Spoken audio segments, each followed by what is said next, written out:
Hello everyone, in today's video I'm going to walk you through how to add PayPal to your Shopify store in 2025. Now the first step is to log into Shopify admin. That's to go to shopify.com and sign into your store's admin panel. Then you need to click on settings at the bottom left corner and select payments. Scroll to the PayPal section, click activate PayPal Express checkout.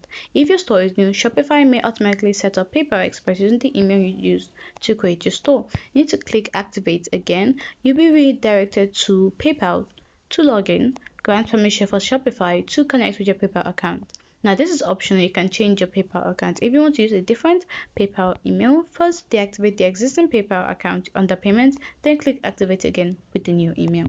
Additional tips. You need a PayPal business account to receive customer payments on Shopify. Upgrade from a personal account if needed at paypal.com/business. Then make sure your PayPal email is verified to avoid payment issues, and ensure your Shopify store currency matches the one set in PayPal or set up multiple currency supports if needed. Hope you find the video helpful. Every day, don't forget to like, subscribe, and comment down below. Thanks for watching.